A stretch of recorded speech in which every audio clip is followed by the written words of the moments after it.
Jadi pendekatan persamaan Butler-Volmer ini bisa dilakukan beberapa penyederhanaan. Yang pertama adalah dengan pendekatan TAFO ini.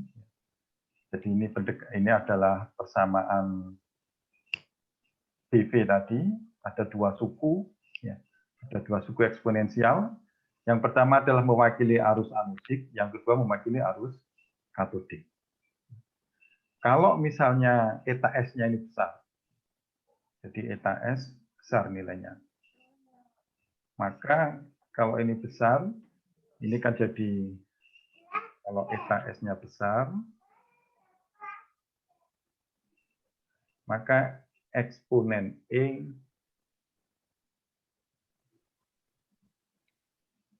pangkat minus.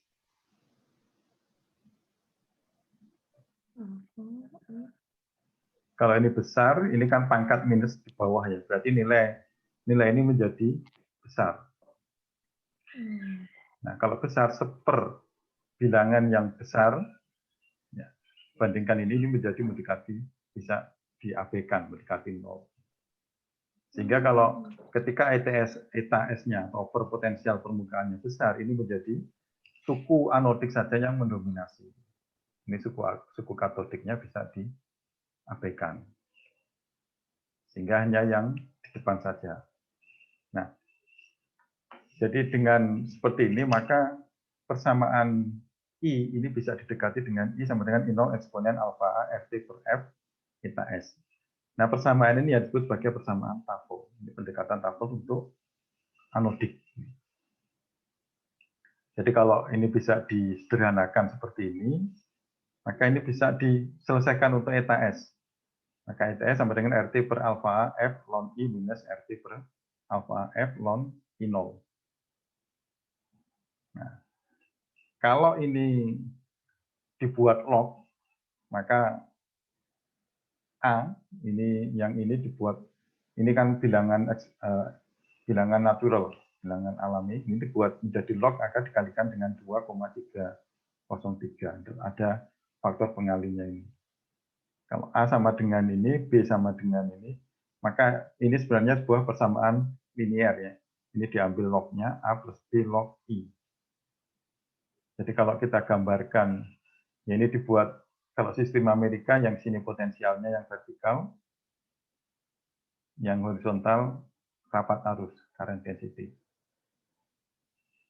Nah, ini adalah salah satu contoh plot TAFO. Dibuat menjadi seperti ini dengan penyederhanaan. Sehingga ini bisa kita dapatkan, ini adalah cabang anodik yang ini. Yang kedua, cabang katodik. Nah, kemudian ini bisa menjadi sederhana, karena kita bisa mencari konstanta A dan B, yang ini berupa garis linier, maka kita ambil ini garis liniernya. Ini kemudian cabang anodiknya kita tarik garis lurus, maka pertemuan kedua cabang ini disebut sebagai I0. I0-nya adalah di sini. Nah, gambar ini dibuat dengan parameter adalah I0-nya 10 pangkat minus 4 ampere per meter persegi, suhu 25 derajat Celcius, dan alfa A setengah.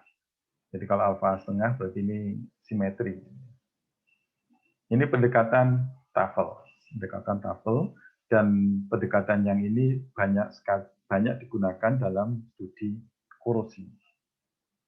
Jadi kalau yang metode mengukur kecepatan korosi yang lama itu dengan menggunakan misalnya dicelup dalam asam, ditunggu sekian hari, kemudian pengurangan berat itu yang diukur. Nah, itu merupakan kecepatan reaksinya, kecepatan korosi. Nah, dengan cara ini cepat sekali mengukur kecepatan korosi. Dengan cara menggunakan polarisasi linear yang kemudian didekati dengan persamaan TAFO. Nah, kemudian untuk cabang katodik, sebaliknya kalau tadi di cabang anodik, eta S-nya besar, sangat besar, maka suku katodiknya, eksponensial katodiknya tadi bisa diabaikan dan anodik yang mendominasi. Nah, kalau untuk nilai LTS-nya negatif besar, jadi penyimpangannya ini tadi ya. Nah, kalau yang tadi positif besar ke sana, yang ini negatif sangat besar ke arah sini.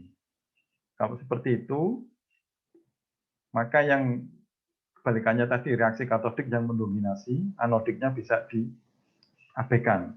Jadi ini gantian sekarang yang ini yang diabaikan. Kecil sekali sehingga tinggal tersisa yang suku katodik.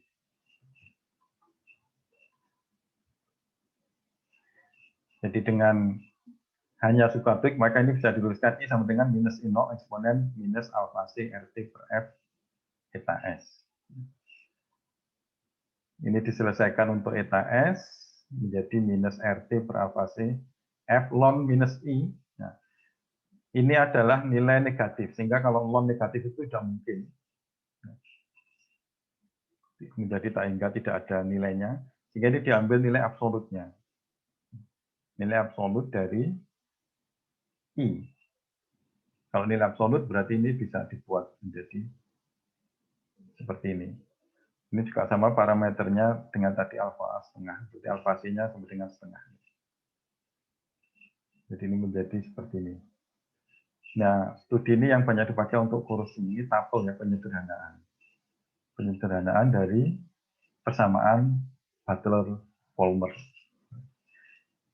Nah, tentu saja karena ini merupakan pendekatan yang linier, ada batas-batas keberlakuannya. Tidak semua data bisa didekati dengan menggunakan pendekatan TOEFL. Jadi kalau kita perhatikan persamaan TOEFL seperti ini, untuk anodik adalah eta S sama dengan RT per alfa F ln I minus RT per alfa A F ln I0, ini untuk yang anodik, dan untuk katodiknya minus RT per alfa C F ln nilai absolut dari I plus RT per alfa C F ln I0. Nah, tadi dikatakan persamaan TOEFL untuk pendekatan anodik ini kalau eta S-nya sangat besar, ini sangat kecil. Nah, seberapa besarnya, seberapa kecilnya eta S ini sehingga ini anodik hanya berlaku anodik atau negatif seberapa besar sampai hanya berlaku katodik ini. Nah, kita harus bandingkan lagi ini dengan persamaan TOEFL, persamaan aslinya yaitu persamaan BV atau Butler-Volmer. Jadi kalau persamaan lengkapnya adalah seperti ini. Jadi kalau kita ini dibandingkan antara ini dengan ini, maka ini bisa didapatkan nilai dari eta S ini lebih besar dari, jadi yang berlakunya TOEFL ini kalau eta S lebih besar dari B per alfa A plus alfa C T per 298,15. Ini penurunan dan ada beberapa pengalaman empiris. Jadi beta adalah suatu konstanta yang nilainya 12 volt untuk kalau kesalahan maksimumnya lebih kecil 1% atau 0 dan 0,062 volt untuk kesalahan maksimumnya lebih kecil 10%. Nah, tetapi ini kita lihat bahwa persamaan TOEFL ini menyediakan cara mudah untuk menentukan nilai minimum over potensial yang memenuhi spesifikasi kesalahan ini atau error ini. Jadi asumsinya perhitungan ini adalah kalau alfa dan alfa C diketahui. Tetapi ini tidak membantu jika menggunakan persamaan untuk melepaskan data untuk memperkirakan parameter. Jadi kalau parameternya mau diperkirakan, ya persamaan ini jadi tidak bisa membantu. Nah, kalau dari sini berdasarkan pengalaman, over potensialnya harus lebih besar 100 milivolt. Jadi makanya biasanya kalau kita mengukur polarisasi linier, biasanya range-nya, rentangnya adalah dari minus 100 milivolt sampai 100 milivolt, yaitu yang umumnya. Mungkin di situ sudah ada mendekati yang ini yang garis lurusnya sudah mulai terbentuk. Nah, pendekatan yang lain untuk persamaan Butler-Volmer ini, pendekatan linear. Jadi ini untuk over potensial rendah ya, berarti mendekati titik kesetimbangannya. Persamaan BP dapat didekati dengan persamaan linear, yaitu dengan Dirac Taylor. Ini adalah persamaan di sekitar eta S, jadi diekspansikan menggunakan Dirac Taylor di sekitar eta S sama dengan 0. Jadi ini persamaan BV, E sama dengan I0 dan seterusnya. Nah, deret Taylor itu seperti ini. Ini kalau Fx misalnya, Fx sama dengan, jadi ya aslinya kalau misalnya kita punya Fx diekspansikan dengan deret Taylor di sekitar X0, kalau di sekitar X0 menjadi gini ya, Fx0 plus turunan pertama X per 1 faktorial X minus X0 ditambah turunan kedua X per, nah, ini X0 ya, X0, ini X0 turunan kedua per 2 faktorial kali X minus X0 dan seterusnya. Ini deret Taylor. Nah, kalau sekarang X0-nya adalah 0, maka ini bisa turunan dari, ini diturunkan ya, turunan dari X E pangkat alfa F eta S per RT. Jadi yang ini konstan. Nah, turunan dari E pangkat AX, sehingga jadi sama dengan A E pangkat, tetap ini ya, kalau turunan. Jadi kalau turunkan ini turunan pertama. Maka ini adalah yang I0, I0-nya dipasang I0 plus I0 alfa A F eta S RT, eta S minus 0 minus dan seterusnya. Ini yang untuk yang anodik, ini yang untuk katodik, dan hanya diambil dua suku pertama. Jadi ini deretnya kan panjang mestinya. Ini diambil dua suku pertama yang linear. Jadi hanya diambil ini sama ini. Yang ini dianggap 0, diabaikan deret yang ini. Nah, dengan menggunakan ekspansi deret Taylor, kita bisa mendapatkan pendekatan linear dari persamaan Battle-Palmer, yaitu menjadi I sama dengan I0 plus I0 alfa A F eta S per RT, eta S minus 0 minus I0 minus I0 dan seterusnya, atau sama dengan menjadi persamaannya ini. Nah, nilai yang ini hanya akurat untuk nilai eta S yang kecil. Bisa dipakai kalau over potensialnya lebih sekitar 10 milivolt atau lebih kecil. Jadi kalau kita lihat yang persamaan ini, kalau etanya kecil, ini kan mendekati linear yang ini ya. Yang ini juga bisa didekati dengan mendekati yang linear yang di daerah ini. Mungkin sampai di sini sudah mulai melengkung garisnya. Ini pendekatan linear kalau eta S-nya kecil. Oke, mungkin sampai sini ada pertanyaan atau ada yang kurang jelas? Belum ada.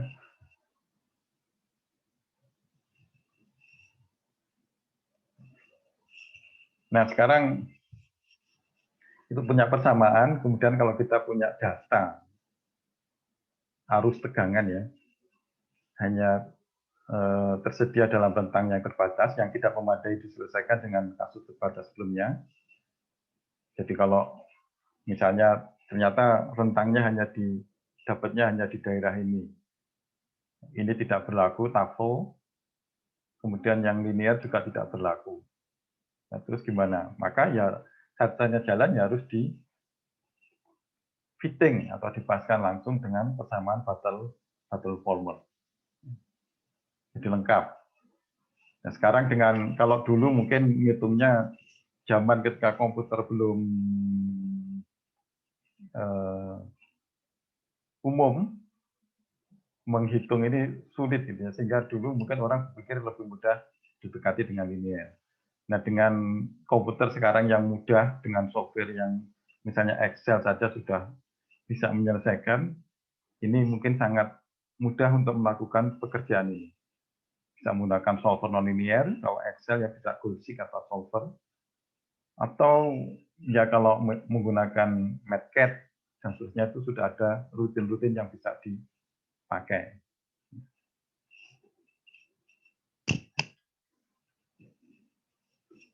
Jadi kira-kira seperti itu. Nah, jadi saya kira nggak terlalu sulit ya kalau kita punya data, kemudian diselesaikan.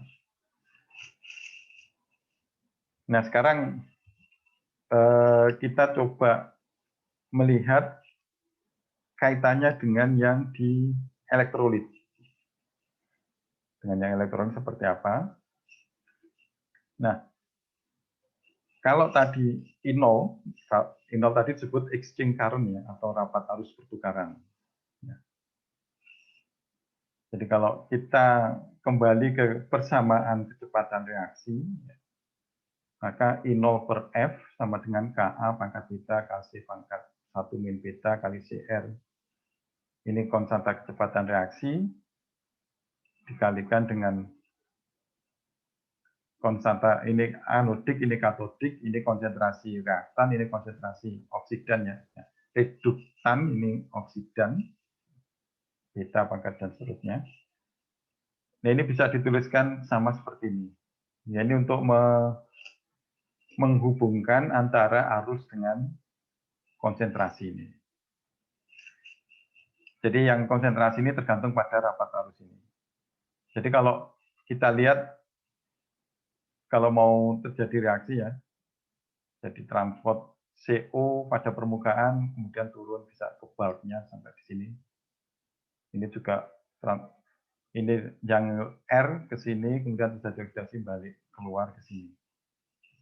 Nah ini bisa ketika ada di sini, ya, ketika di permukaan ini bisa kalau ini dikonsumsi, ada yang dihasilkan, tergantung reaksinya ya. Apakah anoda, katoda, ataukah reaksi reduksi atau oksidasi. Nah di badan elektrolit dengan di permukaan ini berbeda ininya, apa konsentrasinya bisa berbeda. Ini tadi ada lapisan ganda listrik, ada lapisan difusi dan seterusnya. Sehingga menjadikan ini bisa berbeda. Nah, sekarang bagaimana bisa menuliskan ini? Menuliskan persamaan-persamaan ini. Maka kita coba lihat pengaruh transfer massa terhadap kecepatan reaksi. Jadi yang kita bahas tadi, yang kalau itu adalah reaksi yang melibatkan transfer elektron ya. Transfer elektron. Atau Faraday, reaksi Faraday. Nah, sekarang profil kalau kita perhatikan, lihat seperti ini tadi, profil konsentrasinya ya mungkin kalau belajar mass transfer pasti pernah lihat gambar seperti ini ya. Jadi ini R bereaksi menjadi O plus elektron, jadi berubah. Ini R di reduksi menjadi O plus elektron. Jadi R-nya harus dia masuk dulu ke garis batas, kemudian nempel di permukaan, terjadi reaksi, baru O yang dihasilkan di sini. Nah, tergantung kecepatan reaksi Faraday-nya ini bisa 0, bisa antara, bisa tidak. Jadi ini tergantung pada kecepatan reaksi permukaan, tergantung pada secara linear terhadap konsentrasi reaktan. Jadi kalau potensialnya naik, maka kecepatan reaksinya naik. Tadi ya karena I-nya semakin besar ya, kalau potensialnya naik, maka kecepatan reaksinya akan naik. Nah, kalau dalam hal ini, maka hambatan transfer massa ke permukaan menjadi penting. Kalau misalnya tadi ya, eta naik, berarti kecepatan reaksinya naik. Kalau ini cepat sekali reaksinya, kemudian yang transport ini kecil, ya ini kan jadi seri, ini harus transport dulu, sampai di permukaan baru terjadi reaksi. Kalau ini sangat cepat,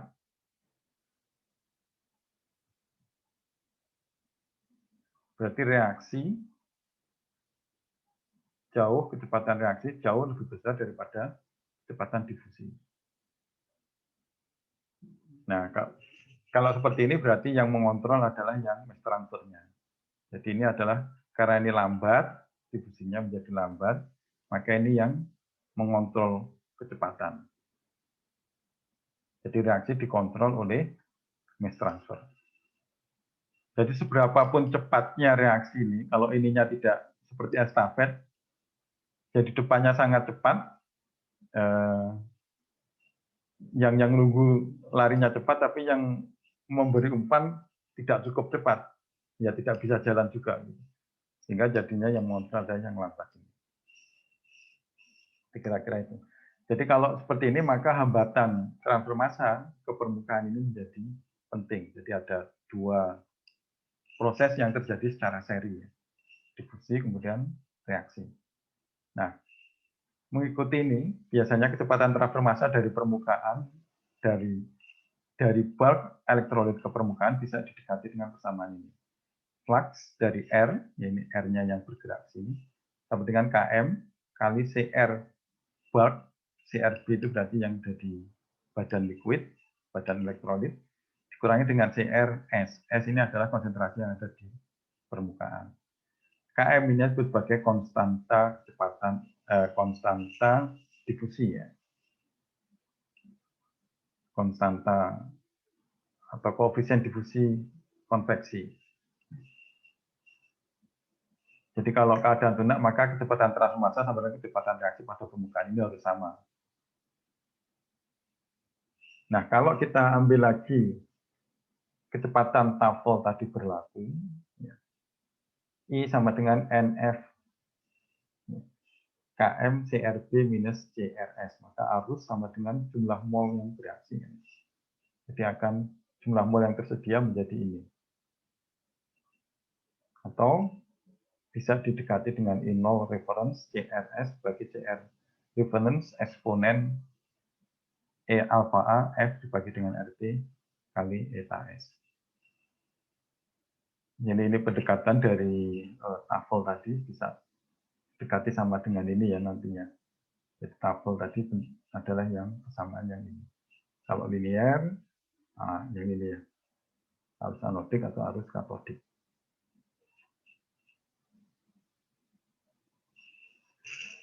Nah sekarang pendekatannya kalau misalnya konsentrasi R, Weber ini dianggap yang di bulk, konsentrasinya dianggap yang di sini. Maka ini dapat dipakai untuk menghilangkan konsentrasi permukaan, karena mengukur konsentrasi pada permukaan ini juga sulit gitu ya. Jadi kalau I sama dengan N FKM CRB minus CRS sama dengan I0 ref CRS bagi CRF eksponen alpha AF. Nah sekarang CRF ini diganti dengan CRB. Berarti yang I0 ini juga I0 yang ada di B, I0 gitu ya. Ini menjadi I0B. Jadi ini kalau ini menjadi B, ini juga jadi B gitu ya. Referensinya diambil sebagai CRB. Nah, ini bisa diselesaikan ya. Untuk menghilangkan CRS.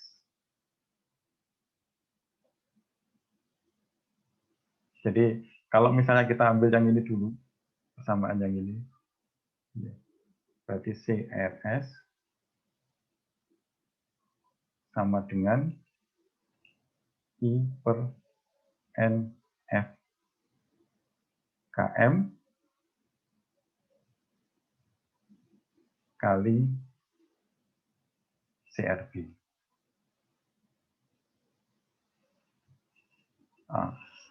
Ini ya. Ini kemudian dimasukkan ke sini. CR-nya masuk sini, ini CRB. Maka ini bisa kita dapatkan I sama dengan 2, yaitu hambatannya menjadi, karena ini seri menjadi, ini adalah hambatan. Seper NFKM CRB, ini adalah hambatan mass transfer, yang ini adalah hambatan untuk terjadinya reaksi. Jadi ini kalau kita mengamati persamaan ini, maka mencerminkan fakta bahwa arus tergantung pada dua hambatan yang seri. Yang pertama adalah transfer massa, yang kedua reaksi pada permukaan. Nah ini kalau kita gambarkan seperti ini over potensial, kemudian I dibagi dengan limiting current, jadi limiting current-nya adalah NFKM CRB. Jadi kalau yang mendominasi adalah mass transfer, maka ini di daerah ini. Ya tadi, berapapun kecepatannya, kalau mass transfernya sudah dianggap lambat, ya ini sudah, meskipun potensialnya dinaikkan, kecepatannya, arusnya tidak akan bisa naik lagi. Maka ini sebagai limiting current, terbatasi oleh transfer massa. Jadi kalau diplot akan menjadi seperti ini. Ya, ini limiting current ada di sini. Nah, kalau kita melihat persamaan ini, kita melihat bahwa persamaan ini mungkin sulit diselesaikan secara eksplisit. Ya. Ketergantungan.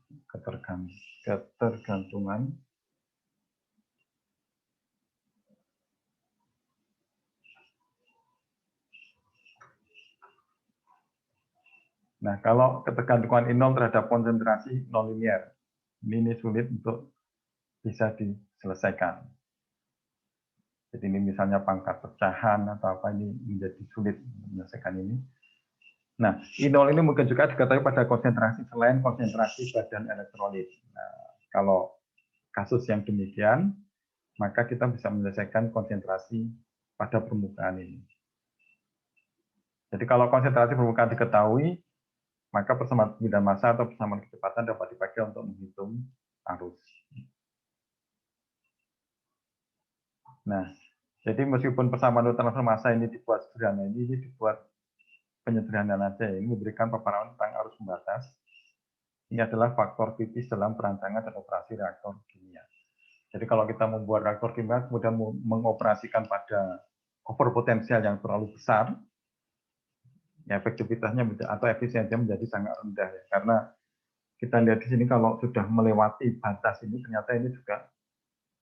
Berarti kalau yang terbatasi ini berarti arus Faraday-nya itu maksimum ya hanya sampai di sini. Dinaikkan lagi ya sudah tidak akan mampu memakai energi tadi untuk mengubah energi listrik menjadi energi kimia atau kebalikannya gitu ya.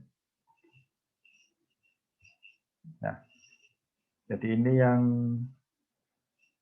harus ketika mengoperasikan elektrokimia harus diperhatikan ini karena kalau melewati limiting current terlalu jauh juga menjadi tidak efektif. Nah, sekarang itu tadi kita hanya melihat separuh-separuh gitu ya, di dekat permukaan, di anodik, katodik, dan seterusnya. Dan kinetikanya itu dibandingkan over potensial kan berarti dibandingkan terhadap suatu acuan, hanya yang dipandang hanya setengah sel dan itu pun hanya kalau dibandingkan dengan acuan berarti hanya di dekat permukaan batas, lapisan batas. Nah, sekarang bagaimana kalau kita punya sistem elektrokimia seperti ini? Lengkap, gitu ya, ada lengkap. Kemudian sel penuh, yaitu sel elektrokimia dengan anoda dan katoda dipisahkan dengan jarak tertentu elektrolit. Kalau ini menggunakan jembatan garam. Kalau misalnya tidak ada jembatan garam, hanya elektrokimia biasanya bisa. Nah, maka potensial yang diperhitungkan adalah, jadi kalau misalnya tidak ada jembatan, tidak menggunakan jembatan garam, tapi ini langsung di dalam elektrolit ini. Ini Cu, ini Ag. Nah, potensial tadi kalau kita gambarkan kemarin ini potensial Cu naik, kemudian potensial Ag naik. Nah, ini bedanya ini baru potensial sel. Nah, bagaimana kita bisa menghubungkan persamaan reaksi, kinetika reaksi yang diturunkan tadi untuk sel secara keseluruhan. Jadi ini yang akan kita bahas di sini itu yang itu. Jadi kalau tadi hanya setengah sel, nah ini kalau sel penuh. Jadi ada anoda, ada katoda dipisahkan jarak oleh elektrolit. Jadi potensial yang diperhitungkan adalah potensial elektropositif relatif terhadap elektroda negatif, bukan terhadap elektroda acuan. Berbeda dengan yang ini, kalau yang ini tadi terhadap elektroda acuan. Jadi yang diturunkan tadi terhadap elektroda acuan. Ada anodik current, arus anodik adalah arus katodik. Nah, sekarang bagaimana kalau ini terhadap ini? Antara working electrode dan counter electrode. Jadi sel penuh. Apakah persamaan yang diturunkan ini bisa juga dipakai?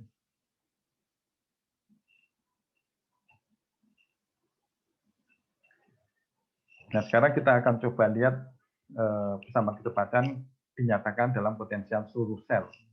Seluruh sel potensial yang terukur ini ya, bukan terhadap reference. Dan pengaruh konsentrasinya, sementara pengaruh konsentrasi tidak diperhitungkan, dianggap sama dulu. Jadi satu-satu sementara kita tidak melihat konsentrasinya berubah. Nah, sebagai contoh kasus ini ya, menggunakan baterai NiZn. Jadi NiZn, ini adalah baterai NiZn, inilah sistem elektrokimia yang terdiri dari elektroda Zn dan elektroda NiOH dalam larutan basa. Dalam larutan basa. Nah, sekarang karakteristik reaksinya adalah Zn plus 2OH min, ini basa, menjadi ZnOH2 plus 2 elektron. Jadi ini padat yang menjadi padat. NiOH plus H2O plus elektron, ini yang reduksinya menjadi NiOH 2 kali plus OH min. Nah, sekarang ini diberikan geometri dan data sifat fisika yang ada dalam tabel ini.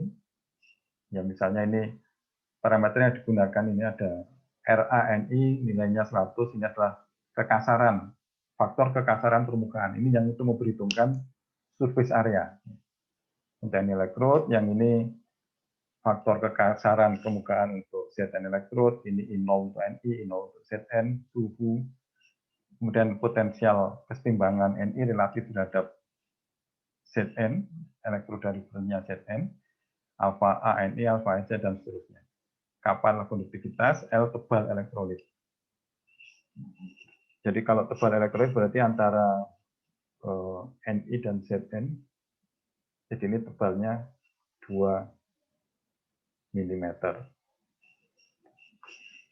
Nah, dengan data ini, coba bagaimana kita menghitung beda potensial pada sel yang berkaitan dengan rapat arus 1000 ampere per meter persegi. Jadi kalau rapat arusnya ditetapkan 1000 ampere per meter persegi, beda potensialnya ini berapa? Kemudian arus pemakaian yang berkaitan dengan tegangan sel 1,3 volt. Jadi kalau tegangannya 1,3 volt, arusnya berapa yang bisa dialirkan? Ini kalau dipakai. Nah, sekarang kalau diisi, ya arus pengisian yang berkaitan dengan tegangan sel. Ketika ngisi tegangannya diberi 2 volt, arus pengisiannya jadi berapa? Ketiga ini bagaimana kita bisa menghitung, memperkirakan menggunakan kinetika yang telah kita coba turunkan tadi. Nah, sekarang kita lihat definisi. Ya, kita dari persoalan ini tadi, ya, soal ini.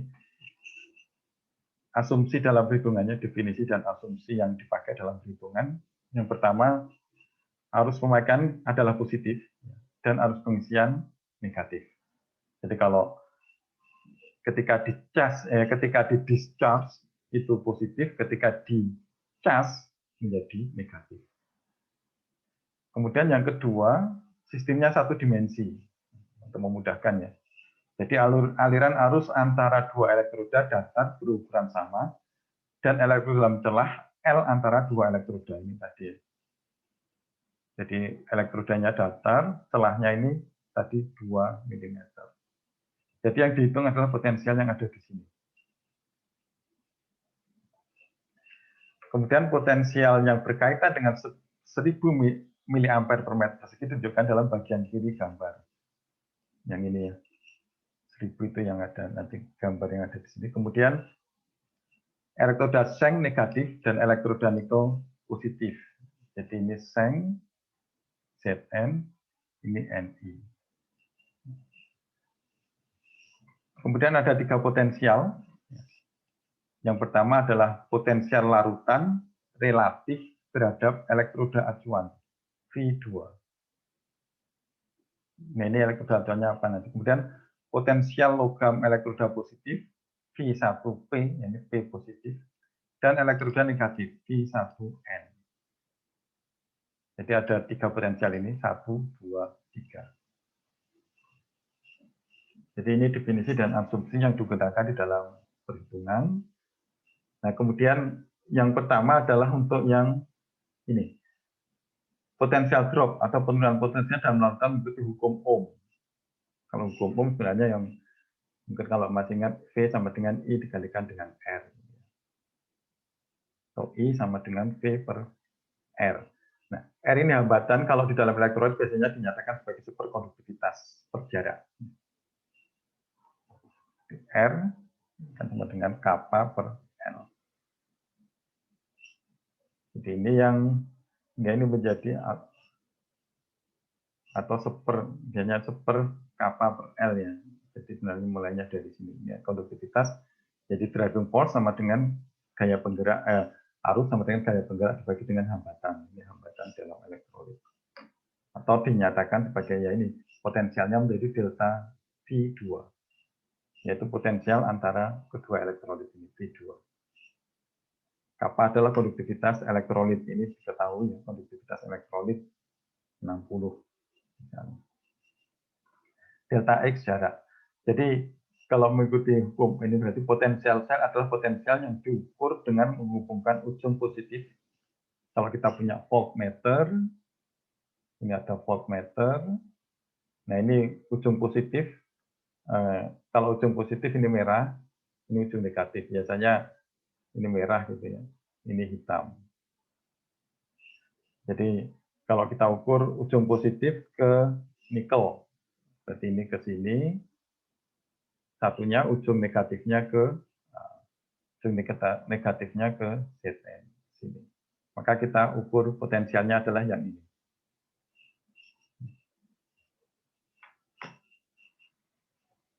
Jadi potensial sel adalah bisa dari sini didefinisikan V1P. Jadi ini positif dikurangi dengan V1N negatif. Jadi ini penulisannya selalu dalam beda ya, bukan absolut. Jadi nilai selisih atau nilai beda, perbedaan. Bukan nilai absolut. Nah sekarang dalam soal satu dimensi ini potensial logam seng ditetapkan 0. Diambil yang V1-nya N, yang seng yang ini 0. Jadi yang ini V1N, ya ini yang seng, ini sama dengan 0. Jadi X0 juga ditaruh di sini. Jadi X sama dengan 0 adalah pada permukaan elektroda seng. Nah ini yang diambil sebagai elektroda acuan. Elektroda acuannya adalah seng untuk memudahkan perhitungan. Karena tidak ada nilai absolut tadi. Bahwa potensial itu tidak ada nilai absolut, harus ya sama seperti menghitung entalpi. Jadi ini yang diambil sama dengan 0. Nah, dengan cara itu kita kerjakan satu persatu. Pertama, ini tadi sudah ditetapkan, ini elektroda seng V1N-nya 0. Nah, sekarang yang pertama adalah menghitung ini. Ini sebenarnya kalau masih ingat kemarin ada lapisan ganda elektrolit. Ini potensial, kemudian ini ada, kalau ini negatif, berarti di sini sebenarnya ada ion-ion positif, Stern layer. Kalau ini. Kemudian ada difusi dan seterusnya. Maka ini potensial drop-nya ada di sini. Jadi yang pertama kita hitung eta Sn, ini adalah yang ada di potensial, di permukaan elektroda ini dengan yang pas di batas lapisan ganda elektrolit. Nah, jadi ini di gambar yang kecil ini. Jadi kalau kita lihat potensial V yang digunakan dalam persamaan kinetika adalah potensial logam relatif terhadap potensial larutan tepat di luar lapisan ganda. Jadi di sini potensial antara ini. Jadi yang diturunkan di dalam persamaan Poisson tadi hanya yang di sini. Jadi eta S over potensial sama dengan V dikurangi dengan U. Potensial dari Zn, kalau ini kita mulai dari Zn, dikurangi dengan U adalah yang potensial. Maka ini sama dengan V1 minus V2 dikurangi dengan U. Jadi over potensial permukaan akan dibagi pada kedua elektroda. Jadi di sini dan sini juga ada over potensial. Satunya eta S negatif, satunya eta S P positif. Yang bedanya nilainya antara eta S dan eta Sn dan eta Sp adalah berbeda. Jadi kalau eta S untuk yang negatif V1N minus V2N minus UN. eta S sama dengan V1P minus V2P minus UP. Nah, sekarang karena anoda dan elektroda acuannya adalah Zn, jadi dibagi Zn, maka UN-nya yang sama dengan 0. Jadi yang ini 0. Ini acuan. Acuannya tadi diambil Zn dan nilainya adalah 0. Nah, jadi dengan asumsi ini tadi bahwa pertama penurunan dalam larutan itu hukum Ohm, kemudian ini, nah kemudian ini jadi 0, maka ini bisa dihitung dari sisi kiri ke kanan. Nanti berturut-turutnya, pertama adalah eta Sn dihitung, kemudian dari sini sudah tahu potensial, kalau ini 0, potensial di sini diketahui, kalau eta S-nya tahu. Nah kemudian dengan intinya, kemudian ini dengan hukum Ohm yang di elektrolit bisa dihitung ya, dengan ini tadi. Jadi kalau I-nya 1000, ini tahu, beda potensialnya tahu, jaraknya tahu, yang bisa arusnya tahu kan, arus tahu yang bisa diketahui beda potensial delta F2. Delta F2 tahu yang di sini, maka yang di lapisan ganda Ni, kalau di sini Ni, lapisan ganda ini bisa dihitung. Dari sini dihitung yang potensial ini, sehingga lengkap nanti potensialnya. Jadi bisa bergerak dari kiri ke kanan, dari potensial Zn ke potensial Ni. Mungkin ada pertanyaan dulu sampai di sini. Hitungnya satu-satu. Nah, sekarang kita mulai. Dari elektroda seng V1N 0. Ini kan 0 ya. Kemudian persamaan Battle formula untuk elektroda seng. I sama dengan I0 Zn eksponen alpha A F eta S N minus ini. I-nya tadi tahu 1000, I0 sini tahu sama dengan 120. Ya. Kemudian alpha A Zn 1,5 dari tabel ya. Alpha C Zn-nya setengah. Nah, kemudian secara numerik bisa diselesaikan eta S-nya sama dengan 0,373 volt. Ini kalau mau diselesaikan bisa dengan Excel mungkin ya.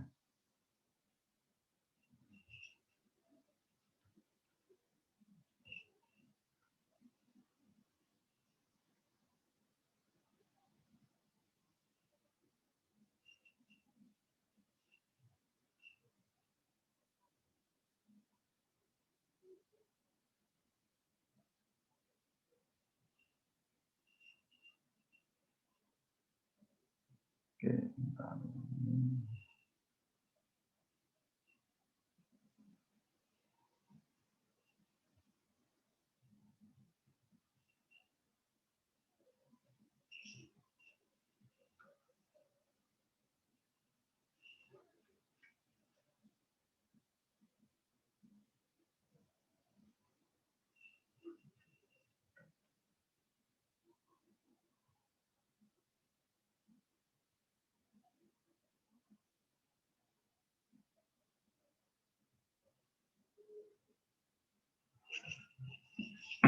Nah, sistemnya seperti ini. Jadi tabelnya tadi ya kita bisa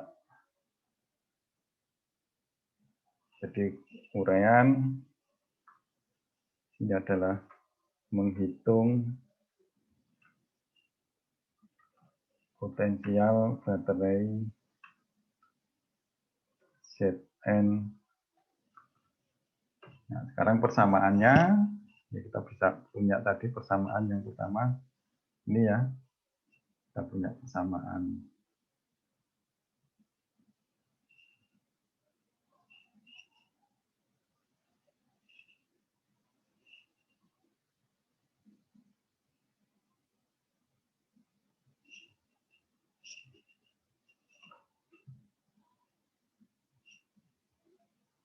ini yang persamaan Ohm, kemudian yang kedua adalah persamaan Battle-Volmer,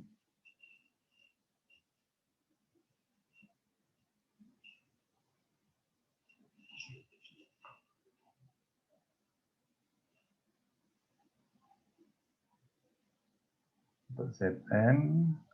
Ya. Kemudian kita punya parameter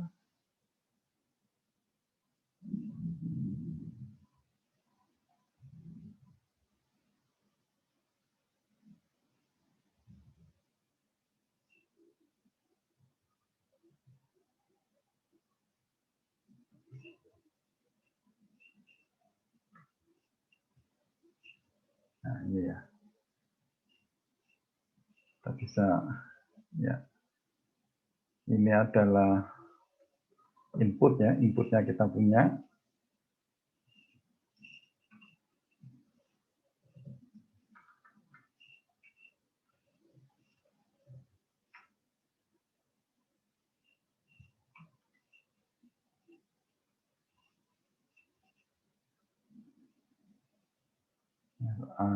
Zn, ya nanti dikasih keterangan lengkap 2, kemudian I0 Ni,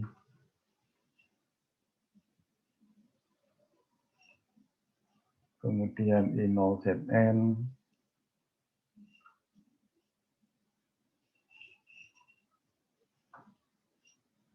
kemudian T,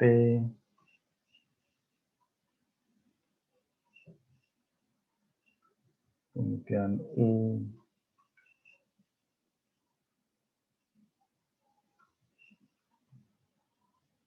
UNI.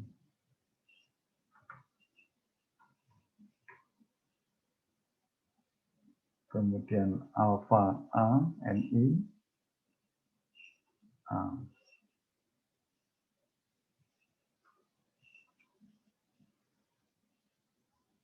(0,5), kemudian alfa A, Zn, 1,5, kemudian alfa C, Ni, 0,5, kemudian alfa C, Zn, 0,5, kappa 60, dan L2. Nah, L.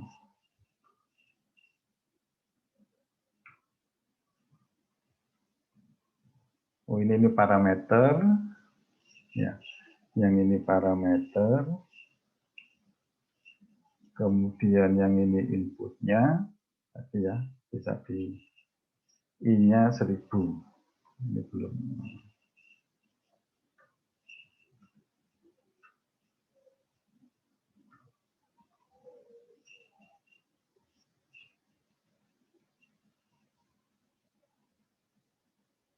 Ini 1000 ampere per.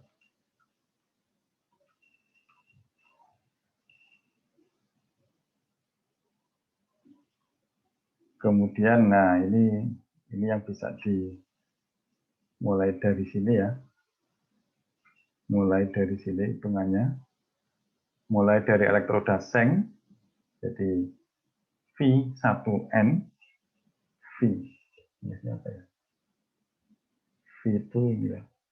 Nanti coba 1 N, Zn, ini 0. Mulai dari sini. Nah, kemudian kita masukkan persamaan ini. Maka kita bisa hitung I0-nya untuk Zn harus dikalikan dengan ini ya, Ra. Jadi I0 Zn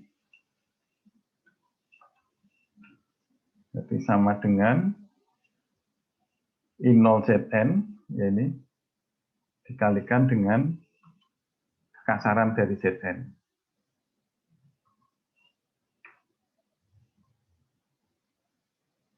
Kemudian alfa AZN sudah tahu 1,5, 1,5. Nah, sekarang masukkan ke persamaan ini. Gimana caranya? Berarti ini bisa dituliskan sebenarnya sama dengan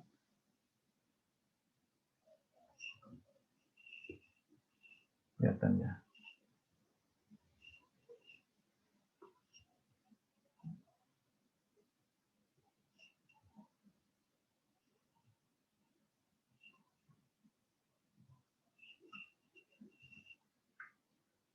Nah, ini dibuat menjadi F eta S, ya. F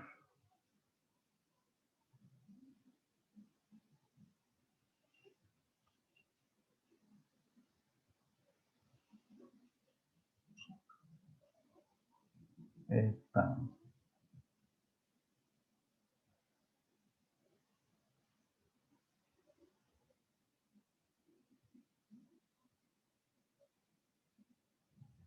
eta S sama dengan, berarti sama dengan I minus ya. Ini harus sama dengan 0. Jadi kita ubah persamaannya menjadi seperti ini. Nah, ini harus sama dengan 0. Nah, berarti ini kita hitung F eta S. Berarti sama dengan. Nah, ini I tebak. Berarti kita harus membuat berapa? Oh, I-nya sudah tahu. Ya. I-nya sudah tahu, cuma yang mau dihitung adalah eta S-nya ini yang belum tahu. Berarti eta S yang ditebak. Kita belum tahu nilainya, misalnya diisi minus 0,1. Ini nilai tebakan.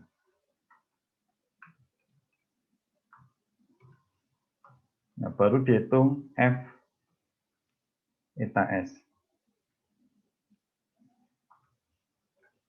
Kita sama dengan I, ya 1000 dikurangi I0Zn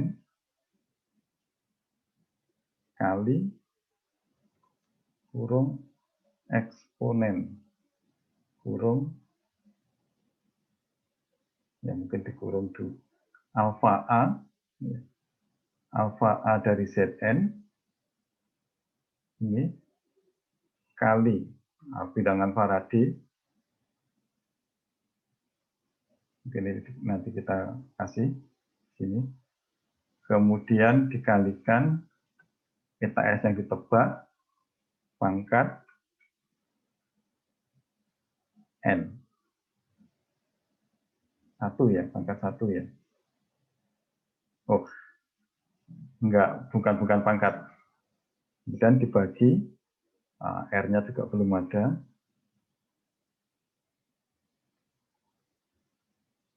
Kali T.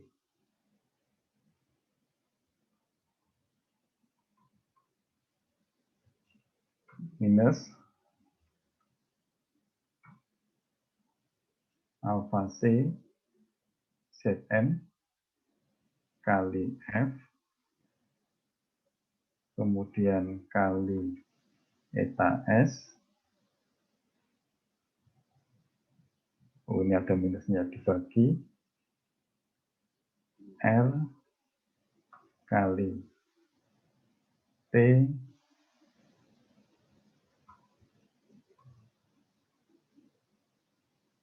ini minus, jadi di sini minus ya.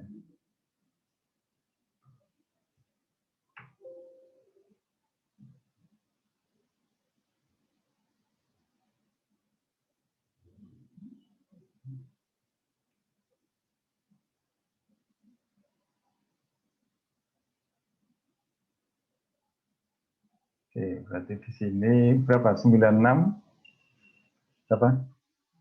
645 ya? 485 ya, Pak ya? 845. R-nya 8,314. Iya. Atau 8,8314 atau 8,314. Satuannya Kayaknya 8314 ya.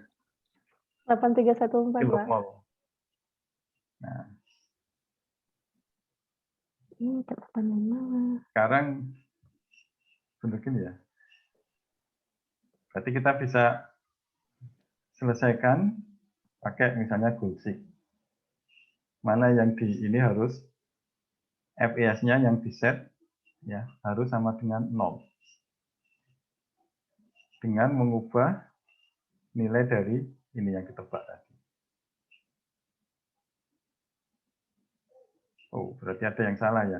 Atau ininya yang bentar. Supaya satuannya konsisten ya. Kalau mol berarti 8,314 ya.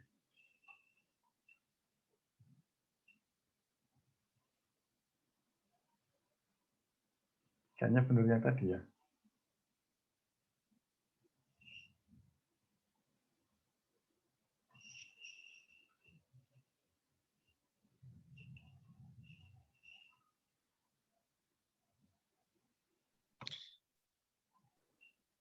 Pak, bilangan Faraday itu 96485, Pak. 96485 ya. Iya, Pak. 96, benar kan? 96485 ya.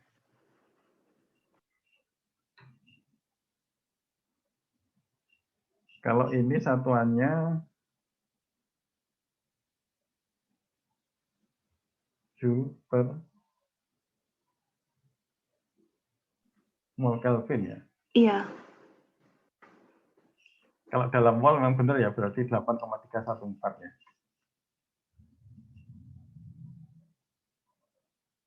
Kecilannya 0,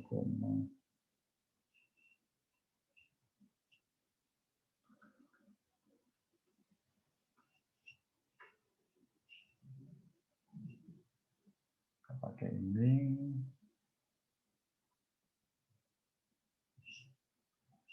Ini di set nilainya 0 dengan mengubah nilai dari ini.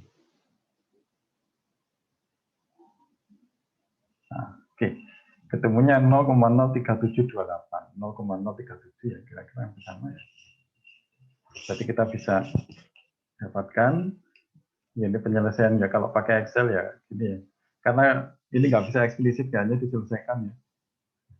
Kita harus selesaikan dengan numerik, kita dapatkan nilainya 0, kok jadi positif ya? Atau ada yang salah ya persamaannya?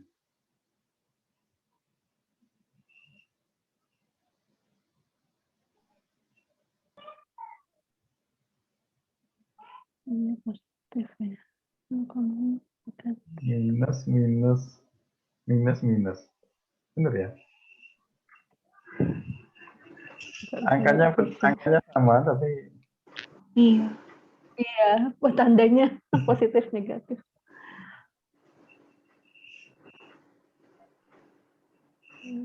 Apa ya? minus eksponen ini kali minus.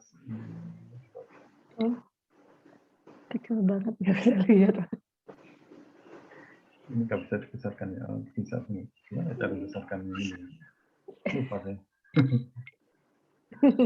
Apa-apa, nanti kita hitung lagi.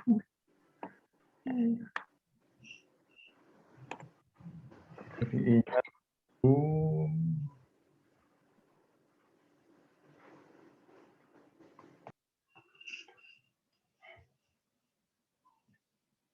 ya ini kira-kira ya angkanya benar, tapi kenapa jadi tandanya terbalik ya?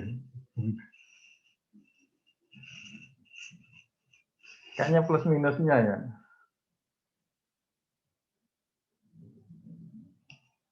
Iya Pak, harus satu-satu. Oke, jadi kira-kira seperti ini. Nanti ketemu bisa kita lihat nilainya. Oh, memang ketemunya positif memang ya.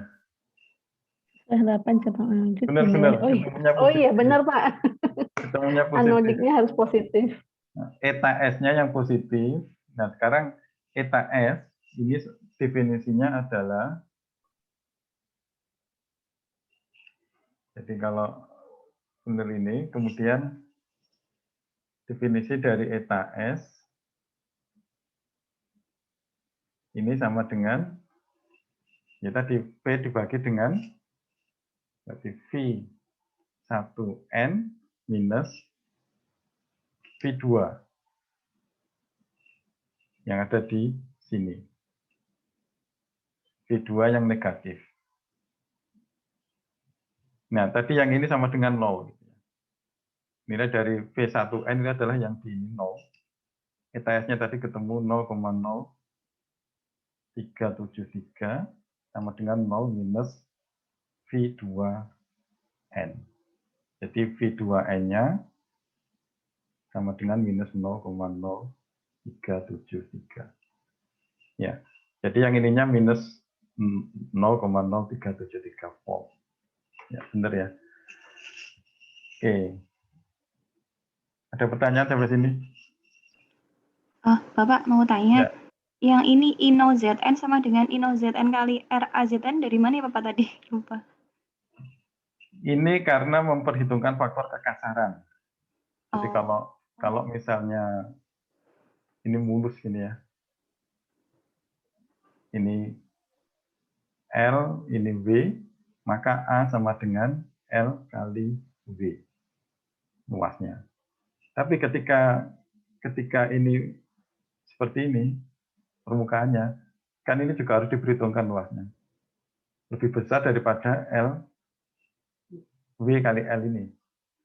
Maka luas dari ini dikalikan dengan faktor kekasarannya itu. Yaitu faktor kekasaran adalah yang ini, surface roughness untuk Zn.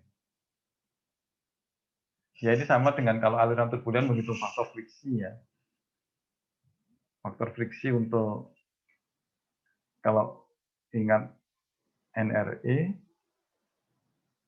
lawan F, laminar seperti ini, kalau turbulen ini ada smooth pipe, kemudian ada ini epsilon sama dengan ini epsilon 1, epsilon 2, ini faktor kekasaran, yang satuannya juga sama dengan meter. Ya, ini dikalikan dengan faktor kekasarannya. Ya. Oh iya Bapak. Oke, ada lagi?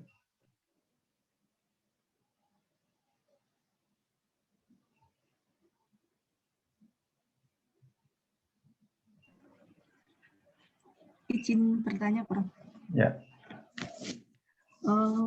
Tadi yang di depan kan disebutkan bahwa untuk kecepatan reaksi elektrokimia keseluruhan itu kan ditentukan salah satunya oleh transfer massa, di mana transfer massa itu kan membatasi sebagai faktor pembatas ya untuk reaksinya. Ya. Yang ingin saya tanyakan, apakah memungkinkan atau faktor apa saja yang dapat mempengaruhi kecepatan transfer massanya, Prof? Apakah bisa dinaikkan misalnya untuk melawan kelambatan tadi karena faktor transfer massanya?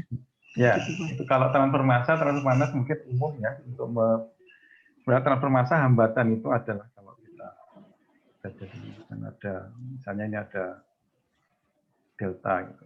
Kalau kita turunkan sebenarnya flux itu sama dengan K, koefisien difusi per delta ini kali C. Kalau ini C1, ini C1, ini C2, C2 minus C1. Atau kalau arahnya ke sana jadi ya benar C2 minus C1. Nah, yang ini disebut koefisien transfer massa jadikan 1 km tadi. Nah, yang bisa, berarti kalau kita ingin ini besar, berarti kan secara tidak langsung deltanya ini harus kecil. Salah satunya dengan apa? Ya kita kembali ke hidrodinamikanya adalah dengan membuat alirannya turbulen.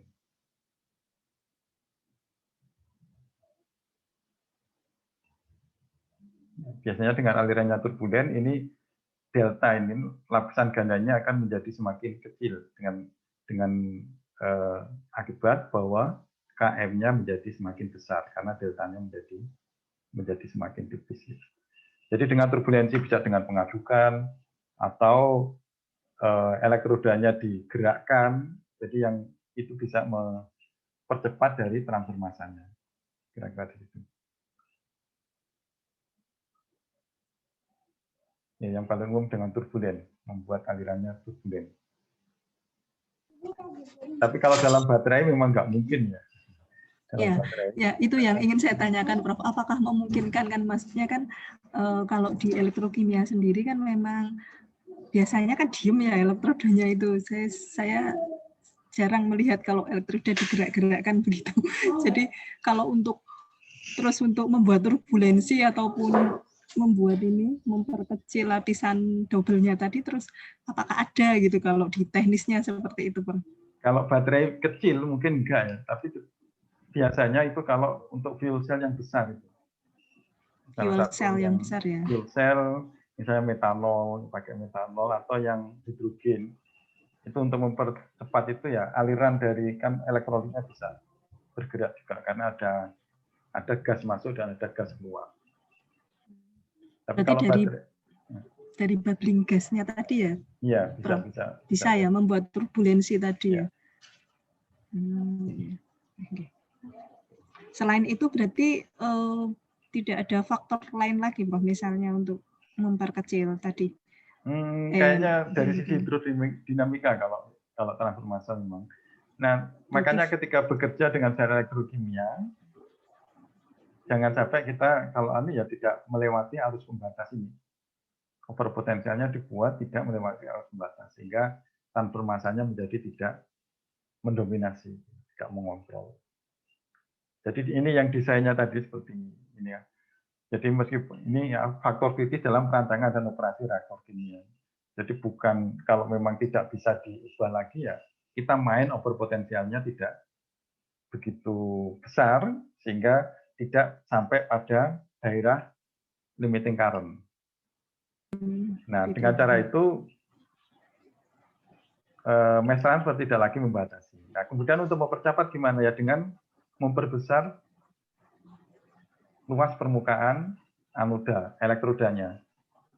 Kita di salah satunya dengan kekasarannya, kasaran dibuat ini atau dibuat berpori-pori sehingga ini bisa luas permukaannya meskipun kecil gini tapi ini di dalamnya banyak pori sehingga luas permukaannya bisa meningkat dengan tajam. Itu salah satu cara untuk menaikkan kecepatan reaksi elektrokimia. Jadi surface areanya yang dinaikkan yang umum. Jadi termasuk yang kemarin misalnya menggunakan elektroda yang nano itu ya, Prof, memungkinkan untuk dioptimasi di situ ya mungkin ya. Betul. Baik, terima kasih, Prof.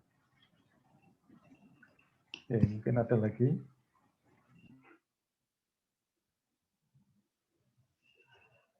Oke, jadi kita sudah menghitung yang ini. Nah, sekarang berikutnya adalah menghitung, kalau ini gampang ya, menghitung dari potensial selnya. Menghitung penurunan potensial yang terjadi pada elektrolit. Kalau dengan elektrolit, ya kita menggunakan ini, berarti yang tidak diketahui adalah V2, V2N. Ya, kita gampang hitungnya ya, berarti V2P.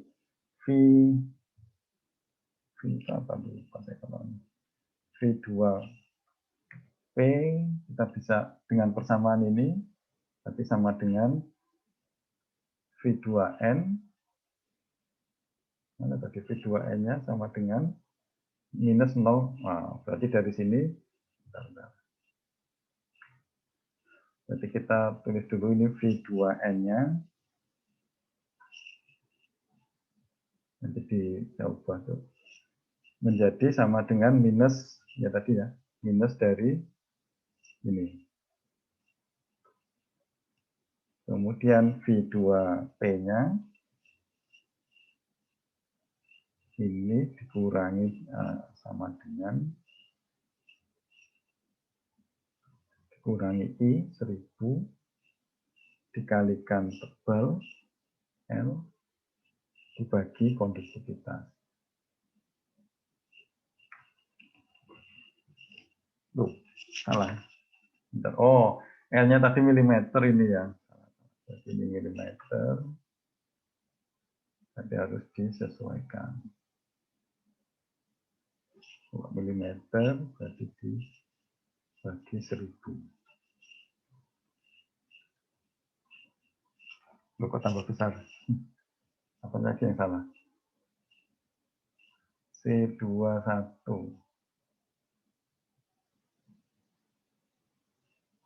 Permisi, Oh, Pak. terbalik. Terbalik. Ini ya, bukan yang ini ya. Ini ya terbalik ya.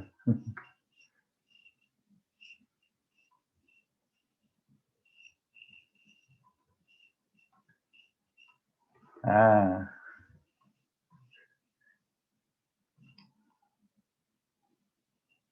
shift-nya dulu aja.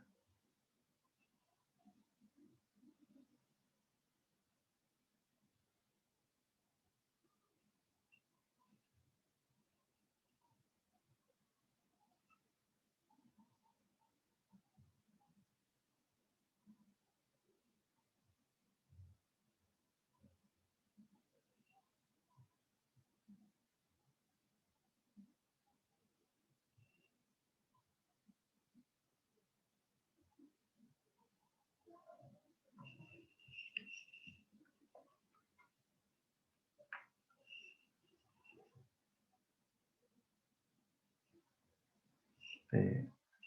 Jadi ketemu minus 0,0076 volt.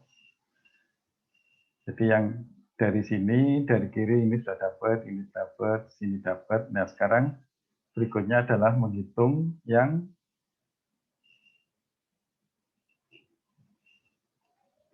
ini. Untuk yang eta S-nya ini berarti sama ya dengan cabang anodik tadi. Kita bisa gunakan cara yang sama seperti ini. Jadi nilai tebakannya dulu dibuat. Ya misalnya 0,04. Ini dihitung yang bersama dengan ini ya tadi ya. Bersama dengan ini. Control copy.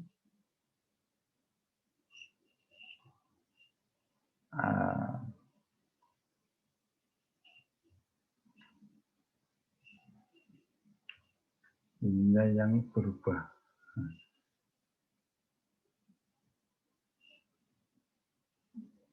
Ini menjadi I-nya tadi. Mana? Nah. I-nya adalah C16. Tadi ini diganti C16. Kemudian I0, ini jadi I0 NI. I0 NI adalah C4.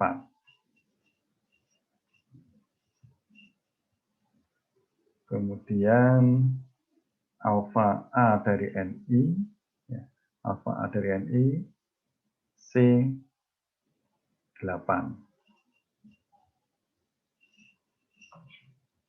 Kemudian F, F-nya adalah C14. Kemudian eta S yang mau dihitung sudah cocok ya. C23 dibagi R-nya E14.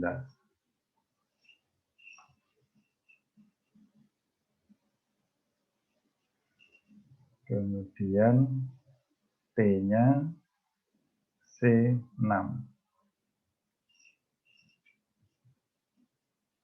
Dan nanti kemudian alfa CNI, alfa CNI C10.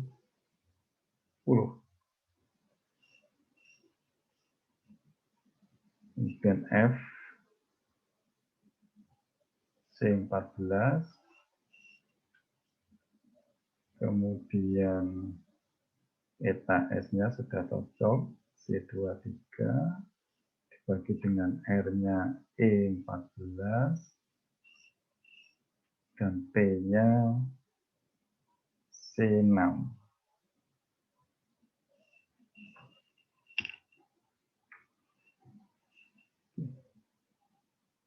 Sama ya, jadi sudah persamaannya kan sama ya, samaannya sama. Jadi ini kita pakai gulsik lagi. Set selnya ini dibuat set sel yang ini, bukan ini ya.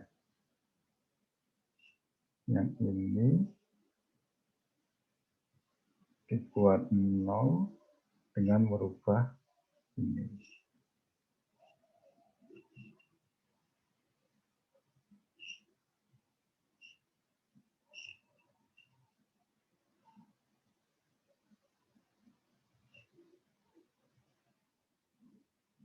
Benar ini hitungnya. 0,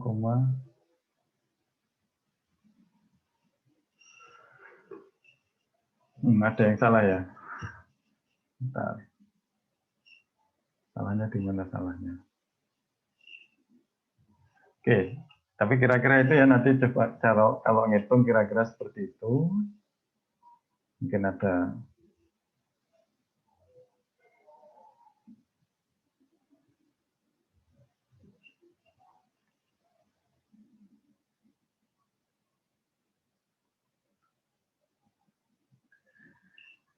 Oke, sampai sini ada pertanyaan mungkin. Nah, kalau I-nya yang ditetapkan, kita bisa menyelesaikan dengan berurutan gitu ya. Ini dihitung dulu, ini dihitung, ini ketemu dihitung, ini dihitung, ketemu ini, dan seterusnya. Nah, sekarang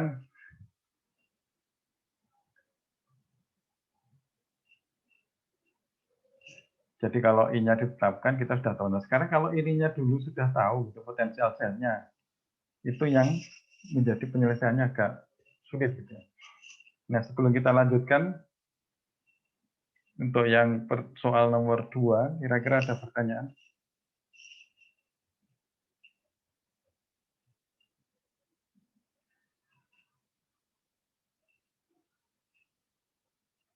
Kalau nggak ada, bisa kita lanjutkan. Nah, sekarang yang kedua adalah berapa arus pemakaiannya. Jadi untuk discharge-nya ya, kalau dipakai.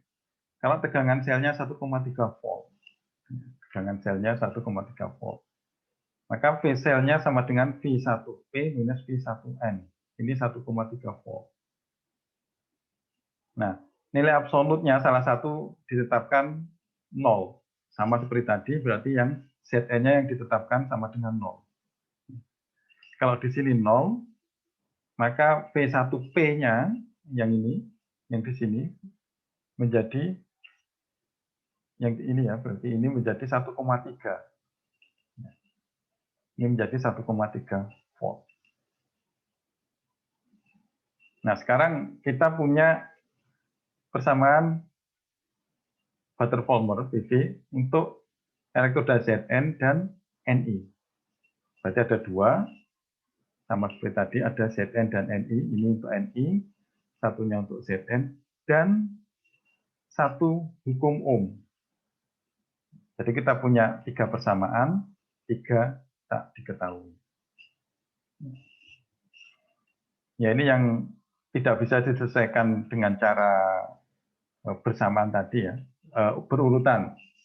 Ini harus diselesaikan secara, yang pertama iterasi, yang kedua secara serempak. Persamaan dengan 3 variabel tak diketahui. Dengan catatan bahwa rapat arus dalam larutan didefinisikan sebagai positif ketika bergerak dari anoda ke katoda. Sebaliknya, rapat arus katodik yang mengalir dalam arah yang sama didefinisikan sebagai negatif. Ini menurut perjanjiannya. Jadi arus dalam larutan harus dipasang sama dengan negatif arus katodik. Jadi I dalam larutan sama dengan minus I katodik.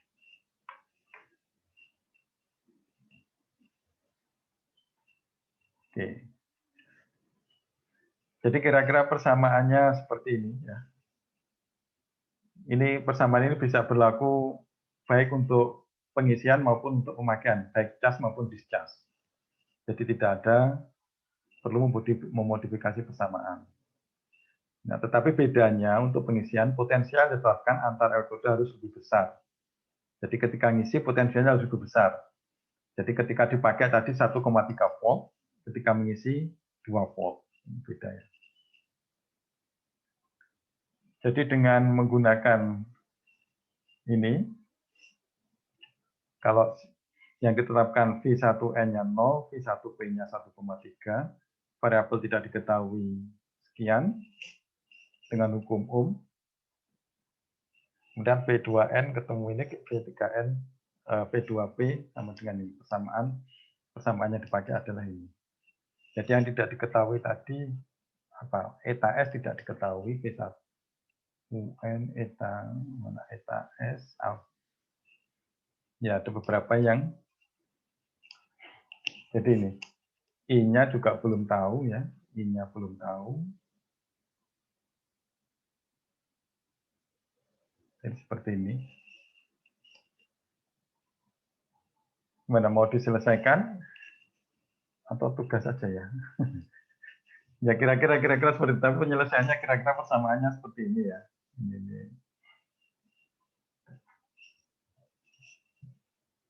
Jadi lebih rumit kalau ternyata tegangannya diberikan untuk diminta untuk menghitung arus. Gitu ya. Kira-kira seperti itu. Ya ini juga gampang sih kalau semua parameternya diketahui bisa menggunakan, kalau Excel matrix kan bisa ya. Kalau iterasi juga bisa dicoba-coba dengan Goldseek atau dengan menggunakan Solver.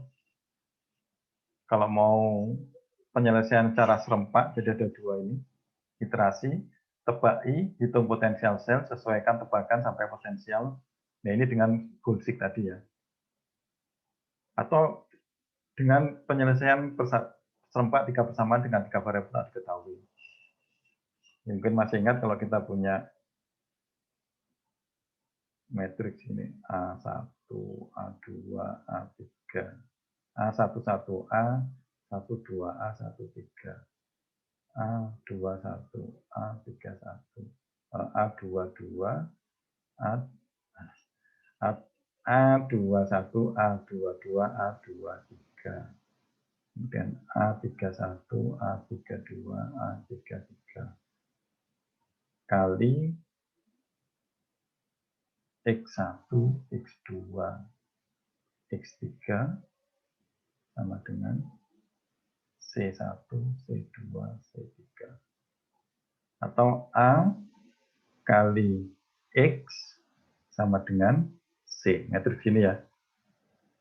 Penyelesaiannya, maka ini sama dengan, maka X sama dengan A inversnya. Invers A dikalikan dengan C. Kalau Excel gampang ya. Excel menghitung inversi dengan M inverse. Dari ini ketemu perkalian ini cepat bisa kalau 3 persamaan bisa dengan kalian itu bisa diselesaikan. Oke. Oke, nah sekarang mungkin ada pertanyaan dulu.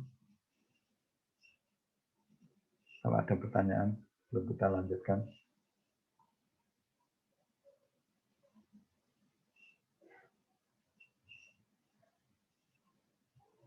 Oke.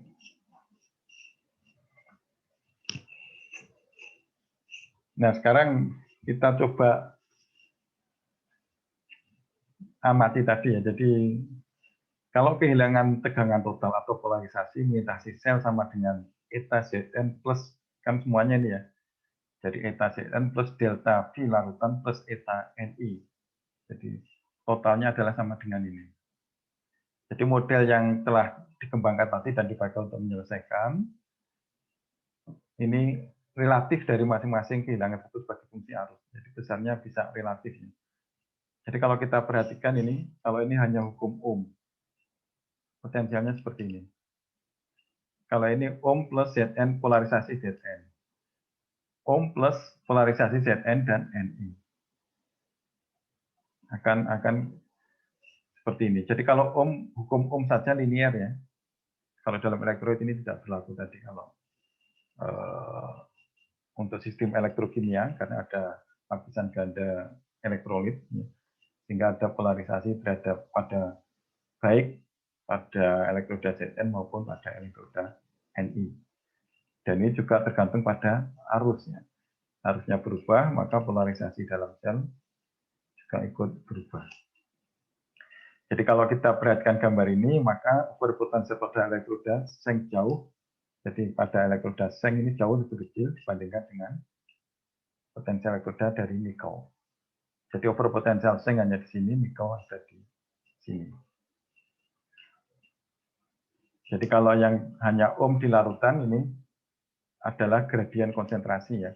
Jadi kalau arusnya tinggi juga potensialnya semakin besar. Kira-kira kalau mengamati seperti itu. Nah, jadi kalau kita perhatikan lagi sebenarnya, jadi elektroda acuan yang digambarkan secara fisik, ya, sebenarnya tidak secara fisik tepat di luar lapisan ganda. Jadi mestinya ketika menghitung over potensial yang setengah sel itu, misalnya ini elektroda Zn, ini lapisan ganda, ya ini ada stand layer, kemudian ada lapisan lagi di sini. Mestinya yang diukur itu di sini dengan di sini, pas. Di sini dengan di sini. Maka ini yang over potensial tadi, over potensial permukaan. Tapi kalau mengukur seperti ini sulitnya. Ini kan karena apa? Tebalnya ini hanya beberapa mikrometer, mungkin bahkan hanya nanometer. Ya. Ini sulit. Nah, biasanya ketika mengukur supaya ini bisa dekat menggunakan apa yang disebut sebagai lagin kapilleri.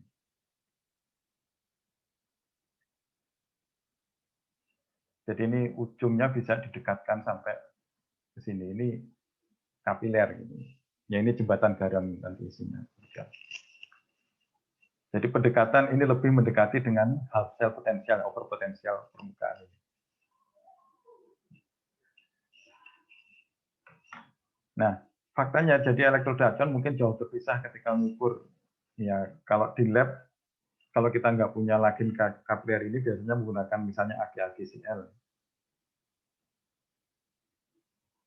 Ini elektrolit, ini working elektrotnya. Ini biasanya naruhnya juga ya karena mendekatkan ini susah karena di sini juga ada kabel, ada ini sehingga kalau mau didekatkan ini sudah menghalangi, jaraknya ini cukup jauh. Ya kalau diharapkan sampai dia benar-benar mengukur over potensial dari permukaan atau surface ini sulit secara fisik. Nah maka ini nanti akan dibahas mengenai bagaimana mengoreksi ini. Koreksinya seperti apa. Nah, sementara ini apa yang kita hitung tadi bahwa over potensial yang dilaporkan itu dianggap bahwa sudah dilakukan koreksi. Jadi artinya bahwa nilai yang dilaporkan itu sudah pengukurannya tepat di luar lapisan ganda seperti ini. Meskipun ini hanya hipotetik gitu. Jadi kira-kira nanti koreksinya kita bahas belakangan nanti. Nah, mungkin sampai sini ada pertanyaan.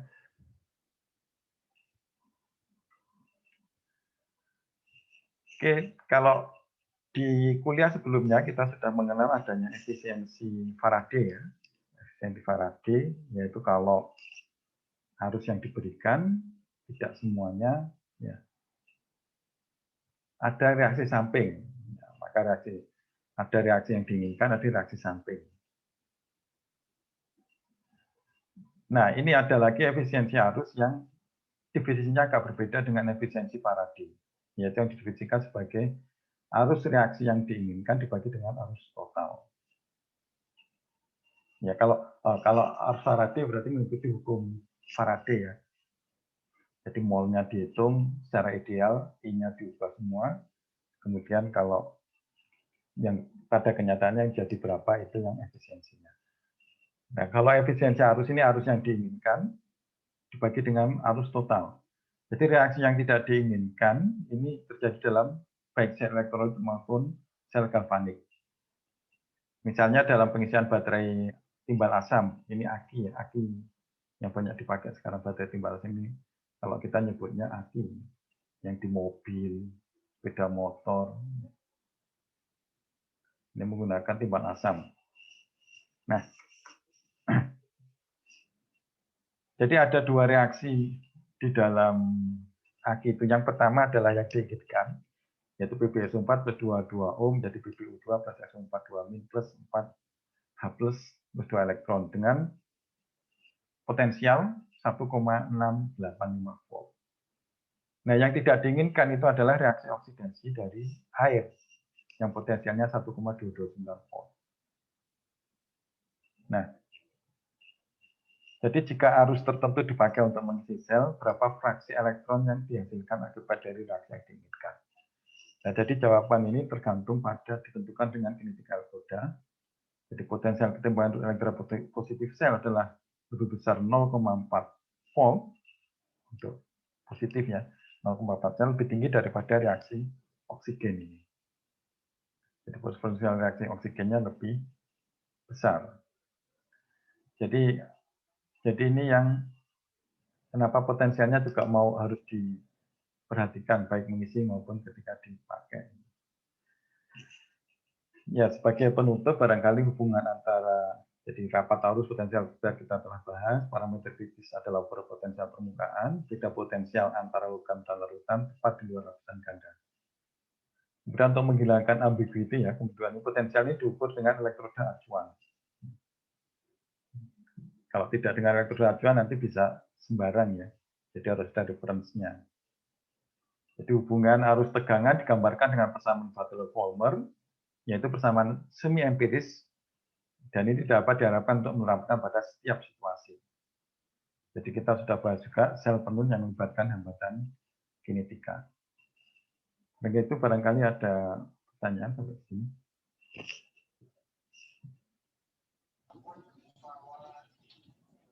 Izin bertanya lagi, Prof. Ya. Saya sedikit bingung juga, belum begitu paham mengenai konsep kesetimbangan untuk yang elektrokimia ini, Prof. Jadi kalau di reaksi kimia biasa itu kan kalau reaksinya kesetimbangan tentunya kan pada waktu kesetimbangan itu ada hal-hal yang terjadi di reaksi tersebut. Misalnya laju reaksi ke kiri sama dengan laju reaksi ke kanan. Terus kemudian tidak ada perubahan konsentrasi baik itu produk reaktan misalnya seperti itulah. Kalau pada kesetimbangan di elektrokimia ini yang seperti apa, Pak? Itu pada prinsipnya sama. Jadi reaksi ke kiri sama dengan ke kanan. Jadi sebenarnya ada kalau reaksi elektrokimia sama kan kalau reaksi total gini, ini ada KF, ada KB, ini reaksi maju, ini reaksi balik. Maka ketika kesetimbangan reaksi maju sama dengan reaksi balik. Jadi R maju sama dengan R balik. Jadi sama, kalau ini dinyatakan sebagai RF sama dengan KCA, kemudian R baliknya sama dengan KCB, ketika kesetimbangan, maka KF, KB, maka KF sama KFCA sama dengan KB, CB. Sama. Berarti KF dibagi dengan KB bisa sama dengan CB per CA. Nah, ini yang disebut sebagai konstanta kesetimbangan. Jadi prinsipnya sama sebenarnya, prinsip antara reaksi elektrokimia dan reaksi kimia biasa. Cuma kalau reaksi kimia biasa, itu biasanya sama ya, dinyatakan dengan konsentrasi juga. Kalau reaksi elektrokimia, konsentrasi bisa diwakili oleh arus tadi. Karena hubungan Faraday ada hubungan bahwa arus yang ini setara dengan mol yang ikut bereaksi. Kan ini CA ini yang nanti mol yang bereaksi. Jadi diwakili oleh ini. Jadi prinsipnya kalau dihubungkan dengan potensial kesetimbangan, jadi seperti apa hubungannya, Prof? Maksudnya berarti itu potensial yang dibutuhkan untuk maksud dari sisi pengertiannya seperti itu, Prof. Kalau potensial kesetimbangan dilihat dari, mungkin bisa kembali ke sini, yang ini. Jadi kesetimbangan itu terjadi ketika ini tadi, ini tidak ada I-nya sama dengan 0. Nah, I sama dengan 0 ini sudah, kalau diukur, ini sudah ada beda potensial, karena memang setiap sistem itu potensialnya bisa berbeda. Jadi ketika I 0, ini kan otomatis sebenarnya tidak ada arus yang mengalir. Tapi sudah ada potensialnya. Yang ini yang disebut potensial kesetimbangan atau OCP, itu, potensial arus nol. Nah, over potensial ini relatif, jadi nilainya relatif terhadap OCP ini, nilai OCP ini. Jadi eta tadi relatif terhadap nilai yang OCP ini. Jadi kira-kira seperti itu pengertiannya. Mungkin bisa saya simpulkan seperti ini, betul atau enggaknya, Mas? Jadi potensial kesetimbangan itu apa jumlah potensial yang dibutuhkan manakala kesetimbangan reaksi itu tercapai. Apakah seperti itu, Prof? Kalau saya pemahamannya untuk sementara itu tuh seperti ini. Jadi ini reaksi elektrokimia terjadi pada kesetimbangan. Kalau potensialnya pada potensial kesetimbangan. Oh, iya. Sebenarnya tidak ada reaksi karena ya kalau dilihat kan arusnya menjadi nol ini kan sebenarnya balik. Nol, ya. Ya nol. Jadi kalau diukur ya tidak kelihatan. Tidak ada. Iya. Secara makro tidak ada. Sama seperti reaksi kimia biasa kan juga kesetimbangan. seperti itu. Iya, betul. Ketika dilihat secara mikro ada pergerakan. Iya, betul. Tapi Seperti itu. diukur makro ya seolah-olah tidak ada perubahan. Tidak ada perubahan ya seperti itu. Berarti hampir mirip seperti itu ya, Prof. Berarti maksudnya konsepnya. Oh iya, iya. Betul. Oke. Terima kasih, Prof. Ya, mungkin ada lagi.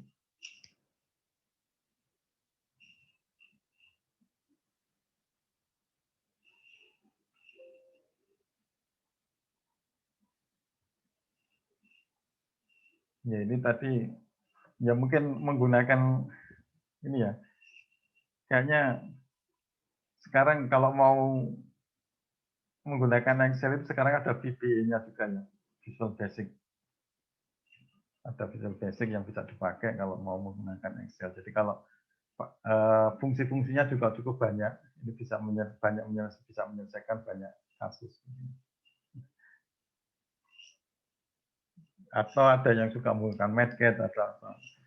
Ya kalau kita sih kenapa saya tertarik Excel salah satunya hampir semua sekarang kalau kita beli laptop, beli komputer itu Office dikasih gitu ya. Office diberi yang sudah ada Excel-nya biasanya. Biasanya yang default-nya kan Word, Excel sama PPT PowerPoint. Kalau yang lain-lain mungkin ada tambahannya. Ya kalau kita menggunakan Excel ya kira-kira legal gitu ya, kira-kira kalau mau dipakai mau ini ya nggak takut kalau dianggap membajak dan seterusnya. Oke. Baik, kalau nggak ada pertanyaan mungkin bisa kita akhir dulu. Nah, sebelum ini ada yang tadi mau ditambah tugasnya tambah yang ini tadi ya. Tadi kan ada yang kalau mau diselesaikan kita bisa. Yang ini untuk umum ya. Ini mau.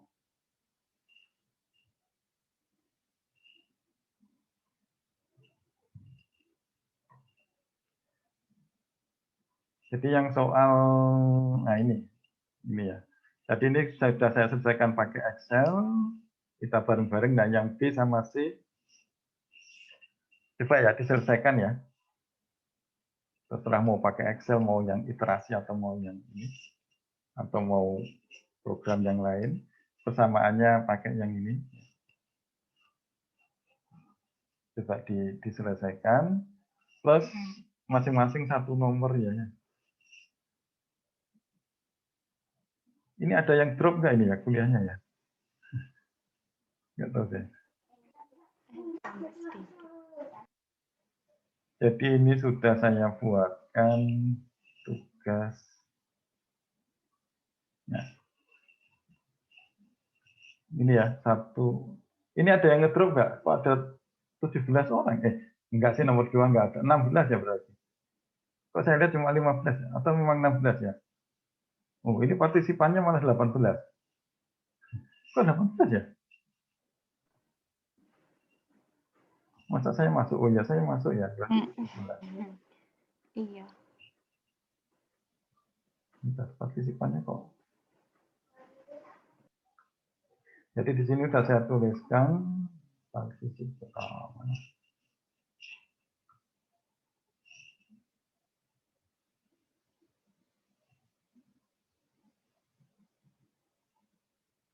Ada 19. Kok jadi lebih banyak ya? Ini kan saya sendiri ini ya.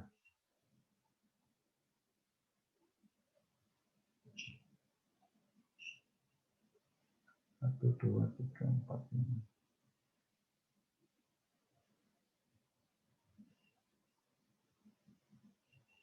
Oke. Ini ada yang belum kebagian. Kalau melihat ini kayaknya bentar, mana tadi? Ada yang belum? Ada yang belum masuk? Sudah semua ya?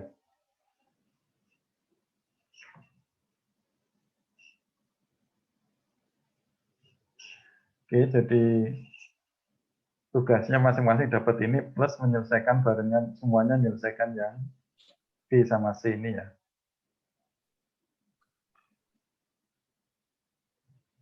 Terserah mau menggunakan yang metode iterasi atau mau menggunakan penyelesaian persamaan serupa. Oke, baik. Masih ada pertanyaan? Baik, kalau nggak ada, mungkin bisa kita akhiri dulu ya untuk kuliah kita. Ya, Terima kasih Bapak. Baik, saya terima end kasih. dunia.